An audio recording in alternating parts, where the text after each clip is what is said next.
Chapter 3. The Tinker Joins Robin's Band.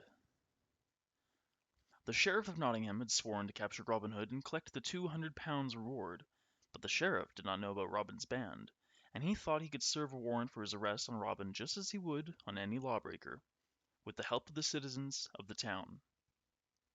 But the men of Nottingham town knew of Robin and his doings, and many laughed when they thought of anyone handing the bold outlaw a warrant. They knew that all they would get would be cracked heads, so not one of them offered to serve the sheriff's warrant. After his failure in Nottingham town, the sheriff sent a messenger to Banbury town. There the messenger found a shaggy-haired tinker, a metalworker, who thought he could easily capture this rascal, Robin Hood. One bright morning soon after this, Robin started off to Nottingham to find what was happening there.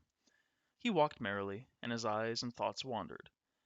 His bugle horn hung at his hip, and his bow and arrows at his back. In his hand he carried an oaken staff, which he twirled with fingers as he strolled along. As he strolled down a shady lane, Robin saw a tinker coming.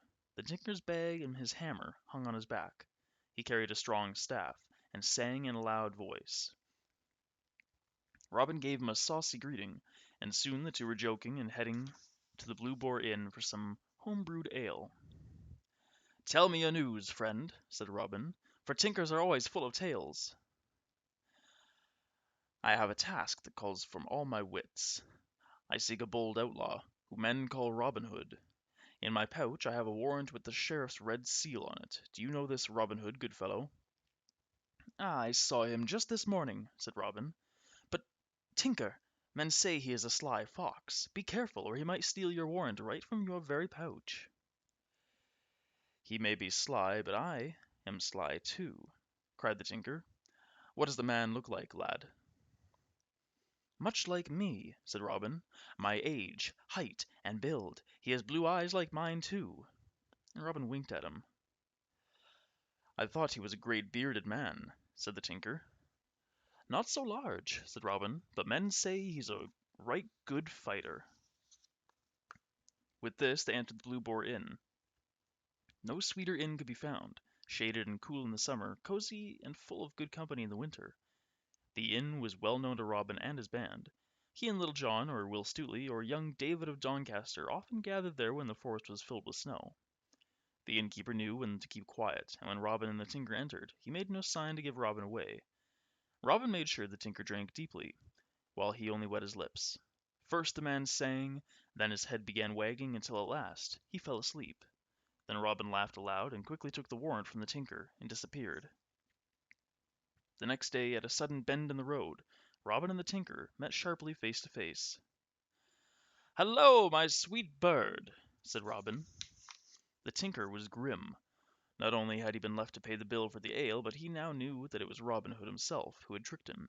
He spat upon his hands and came at Robin with his staff. Robin was quick and moved like a cat, but his staff broke under the tinker's mighty blows. Robin reached for his horn and blew 3 blasts, loud and clear. "Blow if you will," said the tinker, "but you will go to the sheriff with me." Then Little John and 6 burly yeomen in Lincoln green leapt out of the forest. "Why do you blow your horns so loudly, good master?" cried Little John. "This tinker," said Robin, "would like to take me to Nottingham to hang." "He shall hang!" cried Little John, and he began to tie the tinker's hands with his bowstring. "No," said Robin, holding Little John's arm. "He is a good man, and brave too, and he sings a lovely ballad." Robin looked at the tinker and asked, "Will you join my men? You shall have 3 suits of Lincoln green and 40 marks a year."